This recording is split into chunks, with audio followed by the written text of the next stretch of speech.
Have you ever imagined how to achieve a cake with a heart on it? On today's episode of Baker's World, we will show you how to achieve a celebration centerpiece. Our guest baker is a creative cake maker who has been able to cut a niche for herself in cake making and decoration. We'll be having a chat with her and it will be very interesting, so don't go anywhere.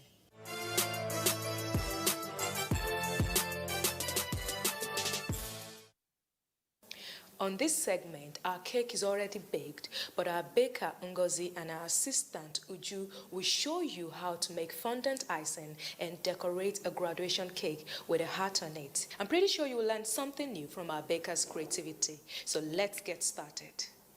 To make our fondant icing, we'll need a clean bowl, like we have here, and half a cup of water, which we have already measured out. So I'm going to pour it into the bowl. Next, I'm going to need gelatin. We have to level it out flat. Then we sprinkle it into the water. Then it goes into the pot that is already on fire. The pot has some water in it. So we need to bring this to a boil. But before it does that, we're going to have to add the glucose. We have a half cup of glucose here. So it goes into the same bowl where you have the gelatin and water. So while we wait for that to happen, we already have measured our icing sugar. So what we have here is 1.5 kilograms of icing sugar. We need to sieve it in. We're sieving now the icing sugar. One more thing I need to add, which is our CMC, and combine everything together. Again, once you're convinced it's combined, then that's when we need to wait for our hot ingredients to come to a boil. I could check that now. Yes. So it's completely loosened up right now. Let me show it to you. It's just like water. So I'm just putting it in the middle here. Now, so you have the icing sugar to combine. All right, so we need to transfer it to the table now and knead properly to combine. So you keep kneading it till it's combined very well, and then you can see it's a complete paste now. As we can see, it's a beautiful looking, you see? That's what your fondant should look like. Once you're done, you get a Ziploc bag or any airtight bag, because you don't want to expose it. If you expose it, it gets dry. Put it in there until you're ready to use. We'll take a quick break here and leave our fondant to rest for a while. When we return, we'll be having a chat with our guest baker. Our guest today is Ngozi Azubike, born January 12 in Anambra State. Ngozi grew up in Delta State, where she attended Federal Government College Warri, and from there she proceeded to Enugu State University of Science and Technology. There, she bagged a degree in public administration. Upon the completion of her degree, Ngozi, like many others, was looking to get a white-collar job, and after a year of searching endlessly, Ngozi finally decided to delve into cake making, a business she started during her undergraduate days. As time passed, Ngozi started earning a good reputation and referrals from different clients. In pursuit of creativity and professionalism, Ngozi Azubike attended various training schools with top bakers, both in Nigeria and outside the country. Today, Ngozi has become a prominent baker, creating bespoke cakes that has been celebrated by peers at many shows and fairs. She has also impacted lives and careers of other bakers by training them in the art of cake making, sugarcraft, and decorations. Ngozi is married and blessed with 3 children. She is the CEO of Glitters Cakes and Deco. And of course, the woman we'll be talking about is right here with me on Baker's World. You're welcome on Baker's World. Thank you very much. Now, tell me, when did you first realize you wanted to venture into the baking business? That was about 10 years ago, if I'm correct. I newly just moved to Abuja, and I really didn't have much to do, and I was looking out for that business or, thing that I can just lay my hands on that would work for me. But it wasn't easy, of course. So What were your expectations like when you started? I won't really say I had much expectations. Okay. At the time, it was just a mindset of make the cake for the customer and deliver it to the customer. They're happy, I'm happy. That was really all I had at the time. But as time went on, my expectations grew, and because people were now asking, do you teach? I would like to learn under you and all that. So I realized there's even more to this than just baking a cake. Tell me about your first rookie mistake. That would be not busting the air bubble on the fondant. So I didn't realize that was a thing, really, because I basically learned the hard way. I learned on the job. So I was delivering this cake to a client, and I had gotten there. This was a very well finished cake, and I had gotten to the point where the customer, in fact, she drove her car to me. So I got down, just opened my trunk to bring out the cake, and I saw a big balloon, like scary. I was scared. I didn't even know what to do, because at that point the balloon had gotten so big and dry. So no matter what you do, it's going to look really bad. So the client was just like, hey, don't worry, it's just a birthday after all, nothing, no big. Now I have learned that no air bubble is too small. So once I sight them, I bust them. When you have to design a cake for a client, some Nigerian clients, they see something on the internet, they bring it to you that, I see this cake somewhere, and I want this exact same type of. What is your creative thought process like? Experience has taught me to know what to do with any design that I come across. In fact, I would think they throw difficult designs at me purposely because they think I can do it. They've seen something similar and they think, if she can do that one, she can do this one too. So when they throw something like that at me, it's more or less the experience. That's why even those who come under our tutorship, we always tell them, you can't possibly learn every single thing. But some things your mind will be open to with time, because you already know how to do A, B will just come to you. Once I see a picture, I already can tell, that was what was done there, this is what was done there. And what is the most challenging cake that you've ever made as an experienced baker?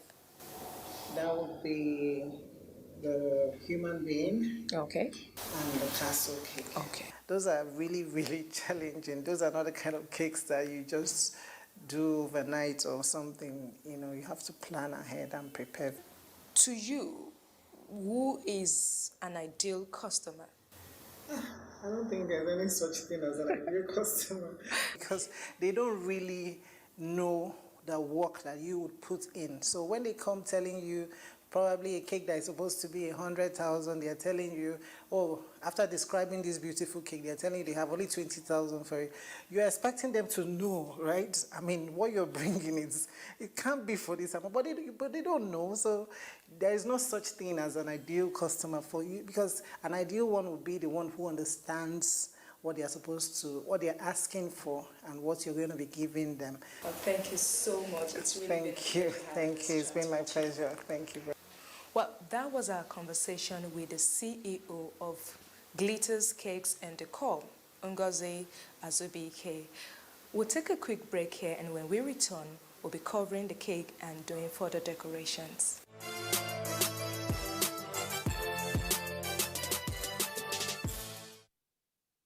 We're using a fondant mat. All we need to do is grease it with a little shortening, and then the smooth side of the fondant, we always lay it down. This is a 14-inch sized board.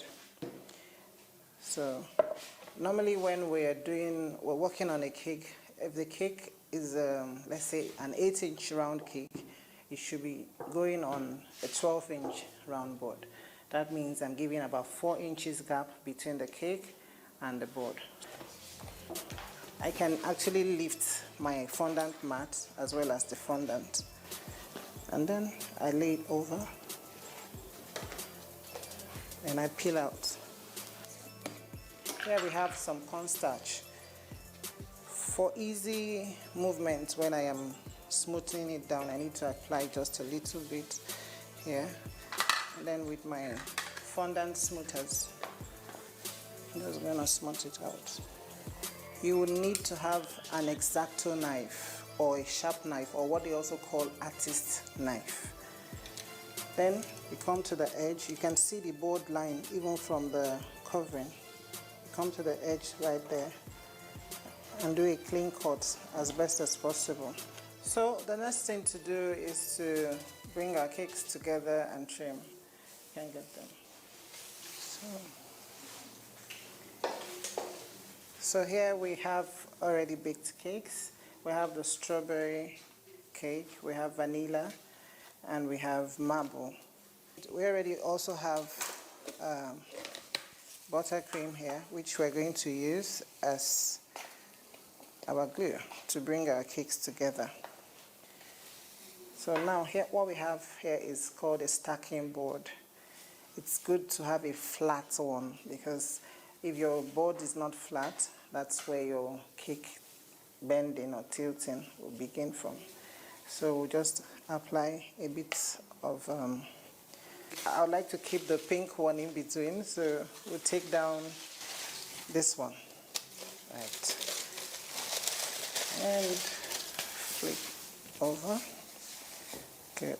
If you think the cake has a bulge, you can as well take off a little bit of it, like the top of this piece. Right. You can see our nice looking marble showing up. Then again you apply buttercream.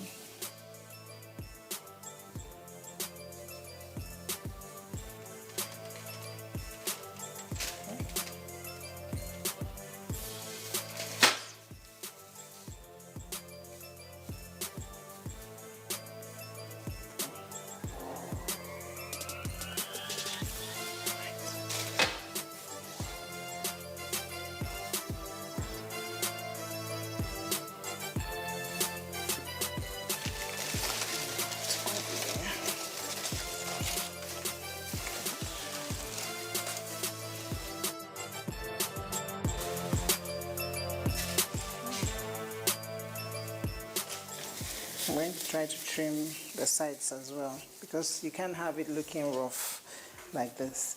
If you leave it like that and you cover your cake, it's going to, the fondant wouldn't sit properly. It's going to look very, very rough, and then you begin to see the lines of the joining, which we can't afford to see.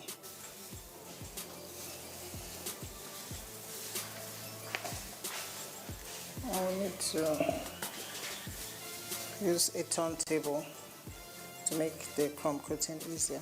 So I'll let her do the crumb coating.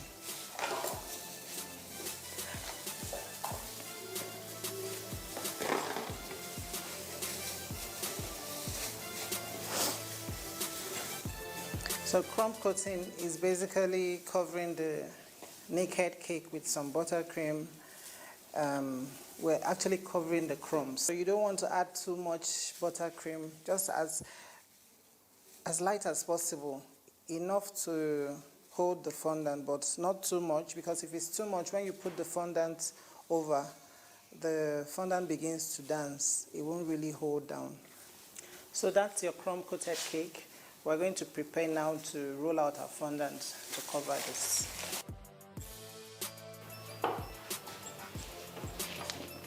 So again, I lift, then I cover.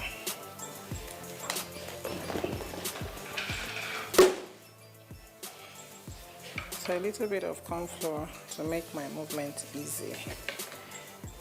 Now you need to trap the edges of the cake. so that it doesn't stretch out too much and pull down. Because if it stretches out too much, you get to see the body of the cake, which we don't really want to see. Now it's looking like a skirt.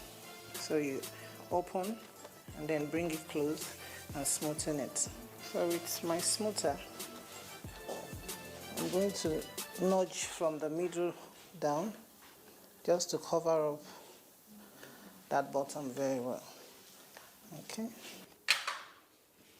I'll need another board. I'll place it on top of this one and then I'll do a quick flip over. Okay, like that.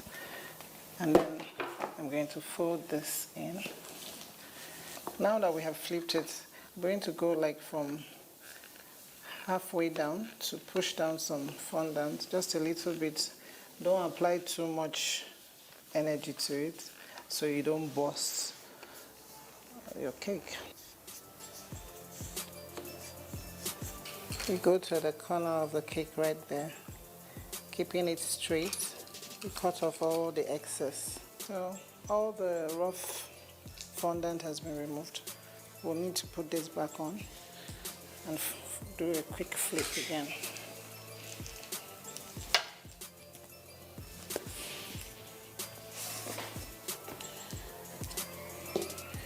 So now we have a smooth top.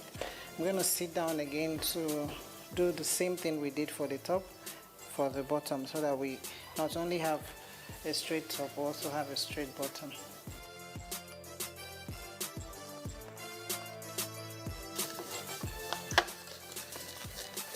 Right, so I'm going to stand up again to flip. While we wait for this one to set, we're going to prepare to cover our heart cake.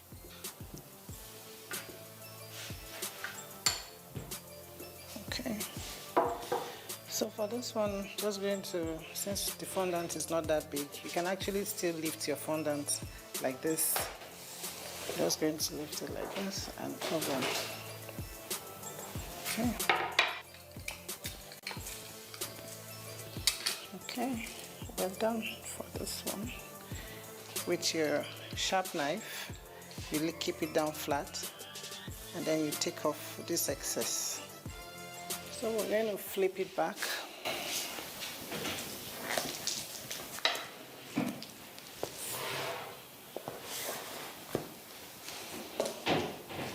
Our next thing is to transfer the cake to the final board and then we'll continue our designing. But before I let go, I want to check that it's a bit centralized. So now we're going to put some dowel rods. These are going to serve as support for the cake that will sit on top of this one.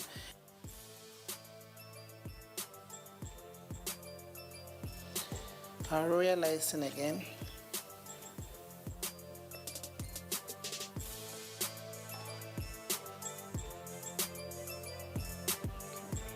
What we're about to do is basically what we have here, which is the lid of the graduation hat. All I need is to grease the top of this piece with just water. It's fine. I'm going to just lay it right there. I purposely tilt it a little bit. This is black fondant. So I'm just rolling it like into a sausage so that I will have a longer strip to work with.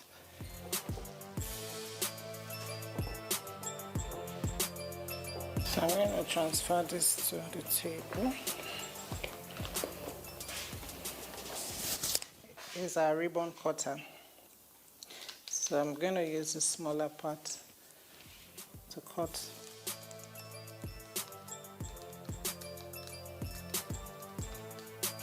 I'm going to roll this into a mini roll so that it will be easy for me to work with while I'm applying. Okay. So this is sugar glue, which is just CMC and water. Just a little bit of CMC. Leave it for about 3 hours or so. It will dissolve and become like this. So I'm going to just apply enough to make it sticky around the waistline.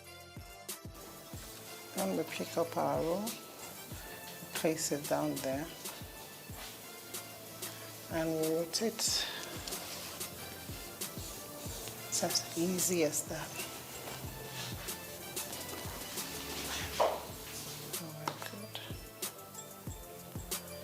All right, so again, I'll put it right there and then go all the way around.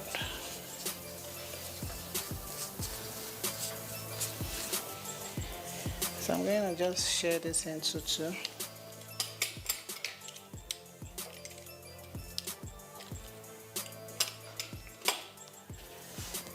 For this strip, I'm going to fold in and out, like I'm taking this one in, this one goes out, in.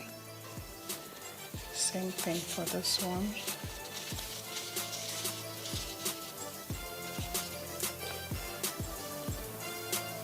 Right. Now we have a ball.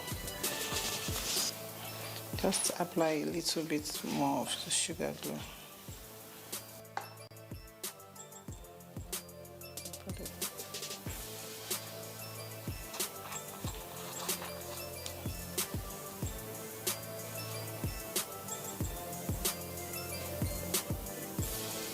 As I'm cutting off, getting to the edge, I come down to make it really thin. So the thinner it is, the more real. So here we have the shredded part of it. I'm going to just roll it into each other. Knowing the angle that we want to see it coming down from. We'll grease a little bit around there.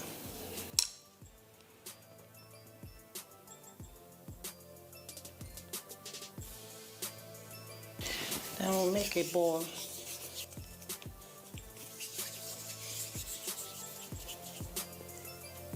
So I'm making a small dome out of it. I'll grease the middle part.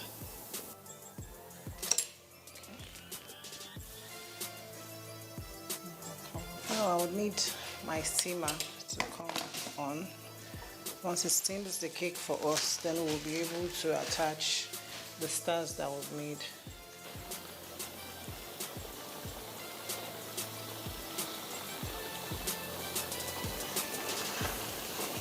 Now that it's steamed, it means that the body of the cake is a little wet, so it can take on anything I want to put right now.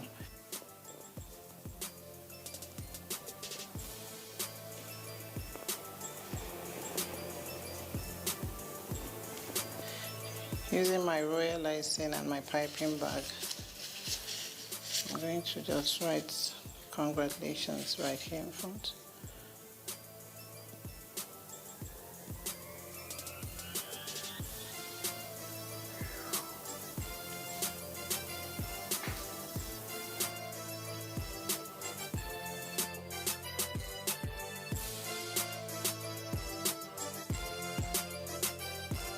Graduation cake is all set.